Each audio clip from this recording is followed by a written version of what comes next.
chaque fois que Dieu te donne une parole, parce que les pactes avec Dieu, c'est des pactes de vie et de promesses. Les pactes avec Dieu, sont des pactes de vie, de résurrection et de promesses. Chaque fois que Dieu va pacter avec vous, soyez sûr et certain que des vautours viendront pour vous éloigner de ces pactes. Mais Abraham, il a dit, regarde, il a chassé ces mauvais oiseaux.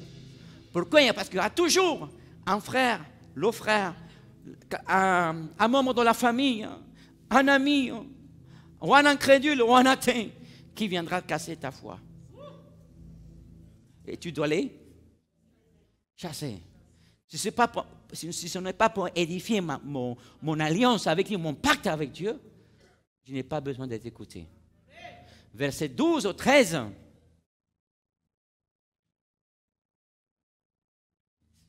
12-13, les garçons. Si l'Éternel dit à Abraham, sache certainement que ta sémence séjournera dans un pays qui n'est pas le sien. Et ils la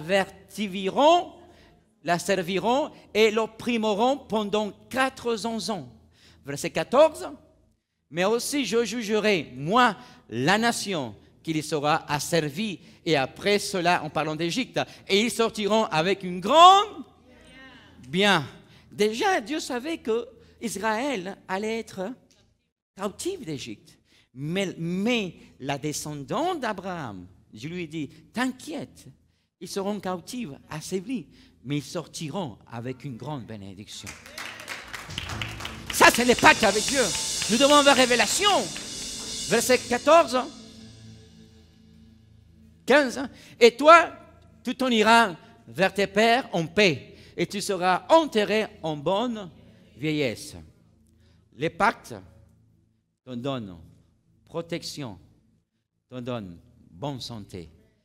Dieu te donne l'assurance que tu termineras tes jours en vieillesse. Amen. Je ne sais pas si quelqu'un a peur encore avec ces paroles.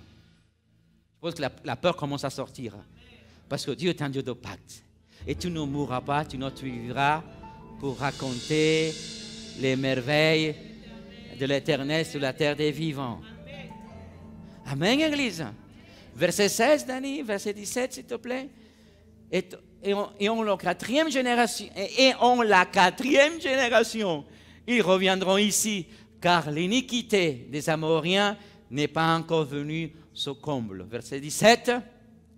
Et il arrivera que le soleil s'étant couché et il y eut une obscurité épaisse. Et voici une fournaise fumante et un brandon de feu qui passera entre les pieds des animaux.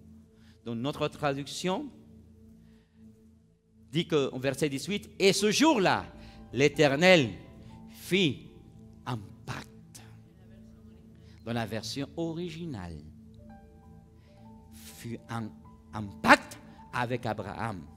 Disons, je te donne ce pays à ta sémence depuis le fleuve d'Égypte jusqu'au grand fleuve et le fleuve d'Euphrate.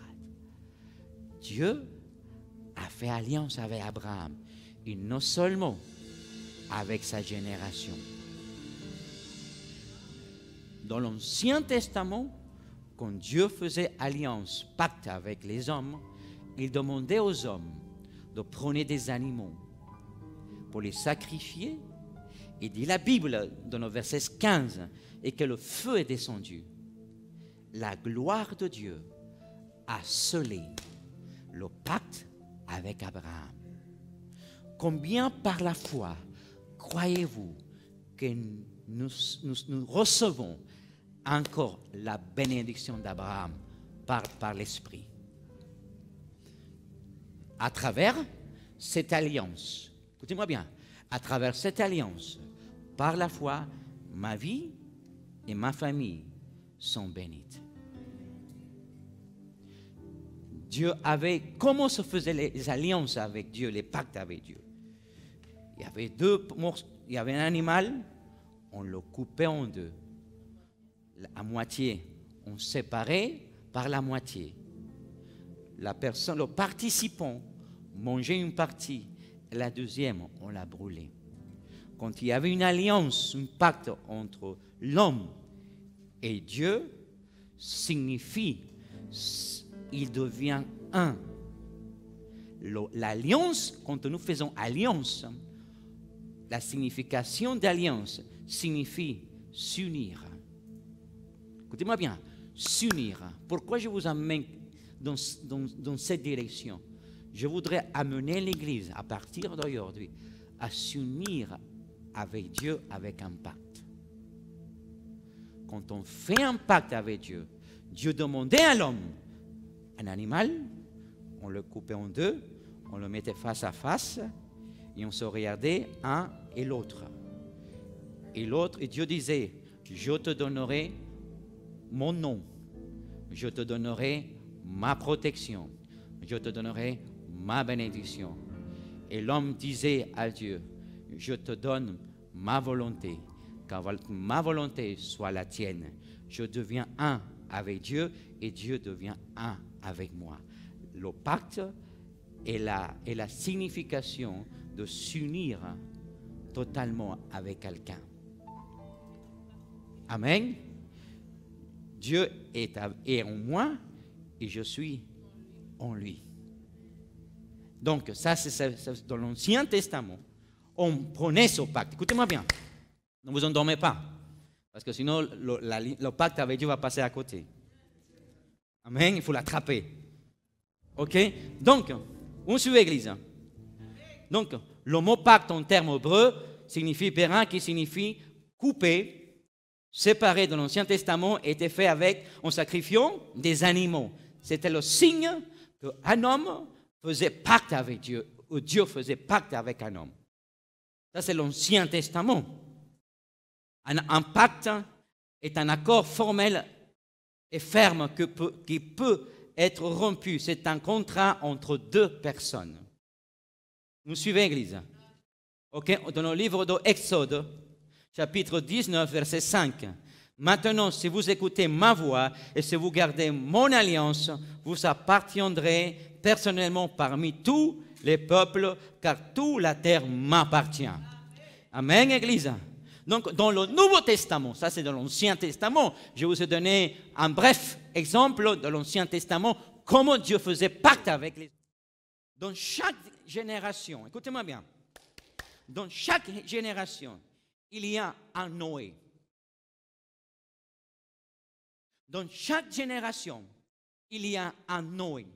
Dans chaque génération, il y a un homme qui croit en Dieu de pacte. Quelle que soit l'épreuve, quelle que soit la circonstance. Dans chaque génération, Estella, il y a un Caleb qui ne croit pas aux mauvaises informations, qui reste ferme, avec un bon esprit, avec un esprit différent, qui continue à être différent, à persévérer, à croire Dieu et ses promesses. Amen.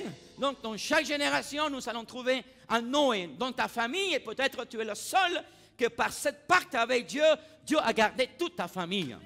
Alléluia. Parce que tu es dans cette génération, parce que tu as un esprit de Caleb, que ton esprit est différent à tout le reste de la famille. Car toute la famille est incrédule, hostile, et toi, tu es un homme positif, un homme de foi, avec un esprit différent, qui dit, si Dieu a dit, Dieu le fera, Dieu a parlé, Dieu va le créer. Tu es un homme, une femme qui a un esprit différent. Dans cette génération, il y a des Caleb, il y a des Noé au nom de Jésus-Christ de Nazareth.